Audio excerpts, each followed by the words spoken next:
Chapter 8. The Mastery of Procrastination. The Seventh Step Toward Riches.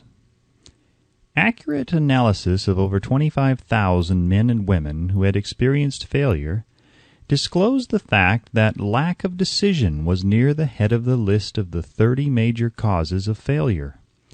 This is no mere statement of a theory. It is a fact.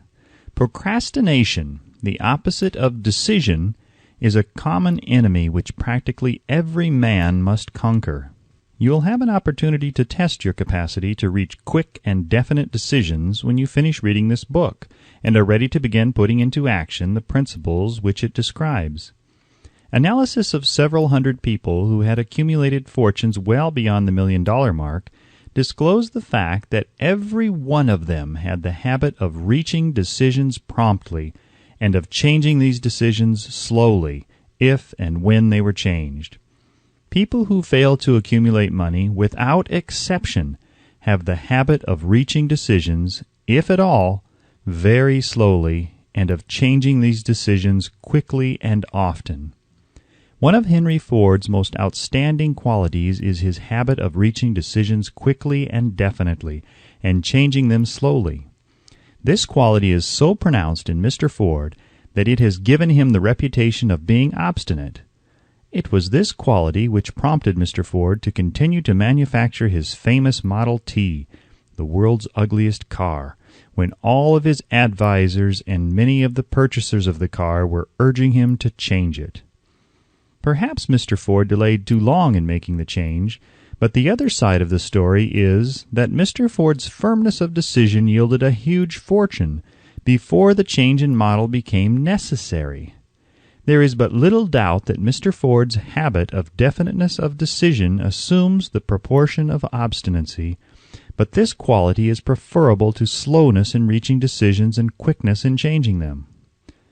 The majority of people who fail to accumulate money sufficient for their needs are generally easily influenced by the opinions of others. They permit the newspapers and the gossiping neighbors to do their thinking for them. Opinions are the cheapest commodities on earth. Everyone has a flock of opinions ready to be wished upon anyone who will accept them. If you are influenced by opinions when you reach decisions, you will not succeed in any undertaking, much less in that of transmuting your own desire into money. If you are influenced by the opinions of others, you will have no desire of your own. Keep your counsel when you begin to put into practice the principles described here by reaching your own decisions and following them. Take no one into your confidence except the members of your mastermind group, and be very sure in your selection of this group that you choose only those who will be in complete sympathy and harmony with your purpose. Close friends and relatives, while not meaning to do so, often handicap one through opinions and sometimes through ridicule, which is meant to be humorous. Thousands of men and women carry inferiority complexes with them all through life because some well-meaning but ignorant person destroyed their confidence through opinions or ridicule. You have a brain and mind of your own. Use it, and reach your own decisions. If you need facts or information from other people to enable you to reach decisions, as you probably will in many instances, acquire these facts or secure the information you need quietly, without disclosing your purpose. It is characteristic of people who have but a smattering or veneer of knowledge to try to give the impression that they have much knowledge. Such people generally do too much talking and too little listening. Keep your eyes and ears wide open and your mouth closed if you wish to acquire the habit of prompt decision. Those who talk too much do little else. If you talk more than you listen, you not only deprive yourself of many opportunities to accumulate useful knowledge, but you also disclose your plans and purposes to people who will take great delight in defeating you because they envy you. Remember also that every time you open your mouth in the presence of a person who has an abundance of knowledge, you display to that person your exact stock of knowledge or your lack of it. Genuine wisdom is usually conspicuous through modesty and silence. Keep in mind the fact that every person with whom you associate is, like yourself, seeking the opportunity to accumulate money. If you talk about your plans too freely, You may be surprised when you learn that some other person has beaten you to your goal by putting into action ahead of you the plans of which you talked unwisely. Let one of your first decisions be to keep a closed mouth and open ears and eyes. As a reminder to yourself to follow this advice, it will be helpful if you copy the following epigram in large letters and place it where you will see it daily. Tell the world what you intend to do, but first show it. This is the equivalent of saying that deeds and not words are what count most. Freedom or death on a decision. The value of decisions depends upon the courage required to render them. The great decisions, which served as the foundation of civilization, were reached by assuming great risks, which often meant the possibility of death. Lincoln's decision to issue his famous Proclamation of Emancipation, which gave freedom to the colored people of America, was rendered with full understanding that his act would turn thousands of friends and political supporters against him. He knew, too, that carrying out that proclamation would mean death to thousands of men on the battlefield. In the end, it cost Lincoln his life. That required courage. Socrates' decision to drink the cup of poison rather than compromise in his personal belief was a decision of courage.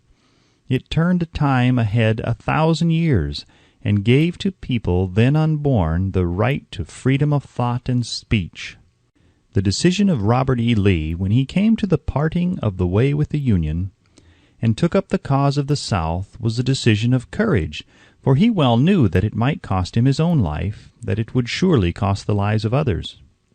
But the greatest decision of all time, as far as any American citizen is concerned, was reached in Philadelphia, July 4th, 1776, when 56 men signed their names to a document which they well knew would bring freedom to all Americans, or leave every one of the 56 hanging from a gallows.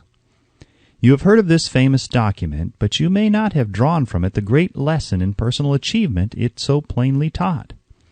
We all remember the date of this monumentous decision, but few of us realize what courage that decision required. We remember our history as it was taught. We remember dates and the names of the men who fought. We remember Valley Forge and Yorktown. We remember George Washington and Lord Cornwallis, but we know little of the real forces back of these names, dates, and places. We know still less of that intangible power which ensured us freedom long before Washington's armies reached Yorktown. We read the history of the Revolution and falsely imagine that George Washington was the father of our country, that it was he who won our freedom, while the truth is, Washington was only an accessory after the fact, because victory for his armies had been ensured long before Lord Cornwallis surrendered. This is not intended to rob Washington of any of the glory he so richly merited.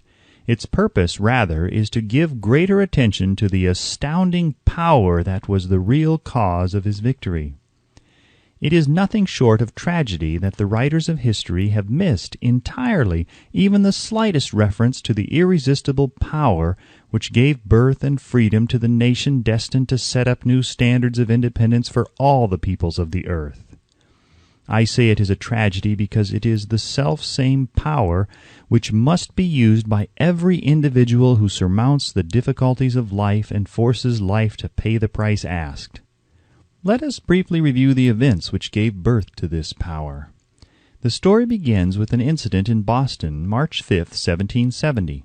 British soldiers were patrolling the streets and by their presence openly threatening the citizens. The colonists resented armed men marching in their midst. They began to express their resentment openly, hurling stones as well as epithets at the marching soldiers until the commanding officer gave orders, "Fix bayonets! Charge!" The battle was on. It resulted in the death and injury of many. The incident aroused such resentment that the provincial assembly, made up of prominent colonists, called a meeting for the purpose of taking definite action. Two of the members of that assembly were John Hancock and Samuel Adams. Long live their names! They spoke up courageously and declared that a move must be made to eject all British soldiers from Boston. Remember this: A decision in the minds of two men might properly be called the beginning of the freedom which we of the United States now enjoy. Remember, too, that the decision of these two men called for faith and courage because it was dangerous. Before the assembly adjourned, Samuel Adams was appointed to call on the governor of the province, Hutchinson, and demand the withdrawal of British troops. The request was granted. The troops were removed from Boston, but the incident was not closed. It had caused a situation destined to change the entire trend of civilization. Strange, is it not, how the great changes, such as the American Revolution and the World War, often have their beginnings in circumstances which seem unimportant? It is interesting also to observe that these important changes usually begin in the form of a definite decision in the minds of a relatively small number of people. Few of us know the history of our country well enough to realize that John Hancock, Samuel Adams, and Richard Henry Lee of the province of Virginia were the real fathers of our country. Richard Henry Lee became an important factor in this story by reason of the fact that he and Samuel Adams communicated frequently by correspondence, sharing freely their fears and their hopes concerning the welfare of the people of their provinces. From this practice, Adams conceived the idea that a mutual exchange of letters between the 13 colonies might help to bring about the coordination of efforts so badly needed in connection with the solution of their problems. 2 years after the clash with the soldiers in Boston, March 72, Adams presented this idea to the Assembly in the form of a motion that a correspondence committee be established among the colonies with definitely appointed correspondents in each colony for the purpose of friendly cooperation for the betterment of the colonies of British America. Mark well this incident. It was the beginning of the organization of the far-flung power destined to give freedom to you and to me. The mastermind had already been organized. It consisted of Adams, Lee, and Hancock. I tell you further that if two of you agree upon the earth concerning anything for which you ask, it will come to you from my Father who is in heaven. The Committee of Correspondence was organized. Observe that this move provided the way for increasing the power of the mastermind by adding to it men from all the colonies. Take notice that this procedure constituted the first organized planning of the disgruntled colonists. In union there is strength. The citizens of the colonies had been waging disorganized warfare against the British soldiers through incidents similar to the Boston riot, but nothing of benefit had been accomplished. Their individual grievances had not been consolidated under one mastermind. No group of individuals had put their hearts, minds, souls, and bodies together in one definite decision to settle their difficulty with the British once and for all, until Adams, Hancock, and Lee got together. Meanwhile, the British were not idle. They, too, were doing some planning and masterminding on their own account, with the advantage of having back of them money and organized soldiery. The Crown appointed Gage to supplant Hutchinson as the governor of Massachusetts. One of the new governor's first acts was to send a messenger to call on Samuel Adams for the purpose of endeavoring to stop his opposition by fear. We can best understand the spirit of what happened by quoting the conversation between Colonel Fenton, the messenger sent by Gage, and Adams. Colonel Fenton: I have been authorized by Governor Gage to assure you, Mr. Adams, that the governor has been empowered to confer upon you such benefits as would be satisfactory. Endeavor to win Adams by promise of bribes, upon the condition that you engage to cease in your opposition to the measures of the government. It is the government's advice to you, sir, not to incur the further displeasure of His Majesty. Your conduct has been such as makes you liable to penalties of an order of Henry VIII, by which persons can be sent to England for trial for treason or misprision of treason at the discretion of a governor of a province. But by changing your political course you will not only receive great personal advantages, but you will make your peace with the king. Samuel Adams had the choice of two decisions. He could cease his opposition and receive personal bribes, or he could continue and run the risk of being hanged. Clearly the time had come when Adams was forced to reach instantly a decision which could have cost his life. The majority of men would have found it difficult to reach such a decision. The majority would have sent back an evasive reply, but not Adams. He insisted upon Colonel Fenton's word of honor that the colonel would deliver to the governor the answer exactly as Adams would give it to him. Adams' answer: "Then you may tell Governor Gage that I trust I have long since made my peace with the King of Kings. No personal consideration shall induce me to abandon the righteous cause of my country. And tell Governor Gage it is the advice of Samuel Adams to him no longer to insult the feelings of an exasperated people." Comment as to the character of this man seems unnecessary. It must be obvious to all who read this astounding message that its sender possessed loyalty of the highest order. This is important. Racketeers and dishonest politicians have prostituted the honor for which such men as Adams died. When Governor Gage received Adams' caustic reply, he flew into a rage and issued a proclamation which read, "I do hereby, in His Majesty's name, offer and promise His most gracious pardon to all persons who shall forthwith lay down their arms and return to the duties of peaceable subjects, excepting only from the benefit of such pardon Samuel Adams and John Hancock, whose offenses are too flagitious a nature to admit to any other consideration but that of condign punishment." As one might say in modern slang, Adams and Hancock were on the spot. The threat of the irate governor forced the two men to reach another decision, equally as dangerous. They hurriedly called a secret meeting of their staunchest followers. Here the mastermind began to take on momentum. After the meeting had been called to order, Adams locked the door, placed the key in his pocket, and informed all present that it was imperative that a Congress of the colonists be organized and that no man should leave the room until the decision for such a Congress had been reached. Great excitement followed. Some weighed the possible consequences of such radicalism, old man fear. Some expressed grave doubt as to the wisdom of so definite a decision in defiance of the Crown. Locked in that room were two men immune to fear, blind to the possibility of failure, Hancock and Adams. Through the influence of their minds, the others were induced to agree that, through the Correspondence Committee, arrangements should be made for a meeting of the First Continental Congress to be held in Philadelphia, September 5th, 1774. Remember this date. It is more important than July 4th, 1776. If there had been no decision to hold a Continental Congress, there could have been no signing of the Declaration of Independence. Before the first meeting of the new Congress, another leader, in a different section of the country, was deep in the throes of publishing a summary view of the rights of British America. He was Thomas Jefferson, of the province of Virginia, whose relationship to Lord Dunmore, representative of the Crown in Virginia, was as strained as that of Hancock and Adams with their governor. Shortly after his famous Summary of Rights was published, Jefferson was informed that he was subject to prosecution for high treason against His Majesty's government.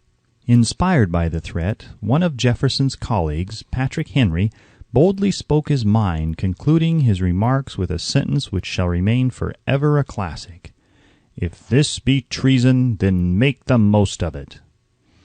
It was such men as these who, without power, without authority, without military strength, without money, sat in solemn consideration of the destiny of the colonies, beginning at the opening of the First Continental Congress and continuing at intervals for 2 years, until on June 7, 1776, Richard Henry Lee arose, addressed the chair, and to the startled assembly made this motion: "Gentlemen, I make the motion that these united colonies are, and of right ought to be, free and independent states, that they be absolved from all allegiance to the British Crown, and that all political connection between them and the state of Great Britain is and ought to be totally dissolved." Lee's astounding motion was discussed fervently, and at such length that he began to lose patience. Finally, after days of argument, he again took the floor, and declared in a clear, firm voice, "Mr. President, we have discussed this issue for days. It is the only course for us to follow. Why then, sir, do we longer delay? Why still deliberate? Let this happy day give birth to an American republic. Let her arise not to devastate and to conquer, but to reestablish the reign of peace and of law. The eyes of Europe are fixed upon us. She demands of us a living example of freedom that may exhibit a contrast in the felicity of the citizen to the ever-increasing tyranny. Before this motion was finally voted upon, Lee was called back to Virginia because of serious family illness, but before leaving he placed his cause in the hands of his friend, Thomas Jefferson, who promised to fight until favorable action was taken. Shortly thereafter, the President of the Congress, Hancock, appointed Jefferson as chairman of a committee to draw up a Declaration of Independence. Long and hard the committee labored on a document which would mean, when accepted by the Congress, that every man who signed it would be signing his own death warrant should the colonies lose in the fight with Great Britain, which was sure to follow. The document was drawn, and on June 28 the original draft was read before the Congress. For several days it was discussed, altered, and made ready. On July 4, 1776, Thomas Jefferson stood before the Assembly and fearlessly read the most momentous decision ever placed upon paper. When, in the course of human events, it is necessary for one people to dissolve the political bands which have connected them with another, and to assume among the powers of the earth the separate and equal station to which the laws of nature and of nature's God entitle them, a decent respect to the opinions of mankind requires that they should declare the causes which impel them to the separation. When Jefferson finished, the document was voted upon, accepted, and signed by the 56 men, every one staking his own life upon his decision to write his name. By that decision came into existence a nation destined to bring to mankind forever the privilege of making decisions. By decisions made in a similar spirit of faith, and only by such decisions, can men solve their personal problems and win for themselves high estates of material and spiritual wealth. Let us not forget this. Analyze the events which led to the Declaration of Independence and be convinced that this nation, which now holds a position of commanding respect and power among all nations of the world, was born of a decision created by a mastermind consisting of 56 men. Note well the fact that it was their decision which ensured the success of Washington's armies, because the spirit of that decision was in the heart of every soldier who fought with him, and served as a spiritual power which recognizes no such thing as failure. Note also, with great personal benefit, that the power which gave this nation its freedom is the self-same power that must be used by every individual who becomes self-determining. This power is made up of the principles described in this book. It will not be difficult to detect in the story of the Declaration of Independence at least 6 of these principles: desire, decision, faith, persistence, the mastermind, and organized planning. Throughout this philosophy will be found the suggestion that thought, backed by strong desire, has a tendency to transmute itself into its physical equivalent. Before passing on, I wish to leave with you the suggestion that one may find in this story, and in the story of the organization of the United States Steel Corporation, a perfect description of the method by which thought makes this astounding transformation. In your search for the secret of the method, do not look for a miracle, because you will not find it. You will find only the eternal laws of nature. These laws are available to every person who has the faith and the courage to use them. They may be used to bring freedom to a nation or to accumulate riches. There is no charge save the time necessary to understand and appropriate them. Those who reach decisions promptly and definitely know what they want and generally get it. The leaders in every walk of life decide quickly and firmly. That is the major reason why they are leaders. The world has the habit of making room for the man whose words and actions show that he knows where he is going. Indecision is a habit which usually begins in youth. The habit takes on a permanency as the youth goes through graded school, high school, and even through college, without definiteness of purpose. The major weakness of all educational systems is that they neither teach nor encourage the habit of definite decision. It would be beneficial if no college would permit the enrollment of any student unless and until the student declared his major purpose in matriculating. It would be of still greater benefit if every student who enters the graded schools were compelled to accept training in the habit of decision and forced to pass a satisfactory examination on this subject before being permitted to advance in the grade. The habit of indecision, acquired because of the deficiencies of our school system, goes with the student into the occupation he chooses, if, in fact, he chooses his occupation. Generally, the youth just out of school seeks any job that can be found. He takes the first place he finds because he has fallen into the habit of indecision. 98 out of every 100 people working for wages today are in the positions they hold because they lack the definiteness of decision to plan a definite position and the knowledge of how to choose an employer. Definiteness of decision always requires courage, sometimes very great courage. The 56 men who signed the Declaration of Independence staked their lives on the decision to affix their signatures to that document. The person who reaches a definite decision to procure the particular job and make life pay the price he asks does not stake his life on that decision. He stakes his economic freedom. Financial independence, riches, desirable business, and professional positions are not within reach of the person who neglects or refuses to expect, plan, and demand these things. The person who desires riches in the same spirit that Samuel Adams desired freedom for the colonies is sure to accumulate wealth. In the chapter on organized planning, you will find complete instructions for marketing every type of personal services. You will find also detailed information on how to choose the employer you prefer and the particular job you desire. These instructions will be of no value to you unless you definitely decide to organize them into a plan of action.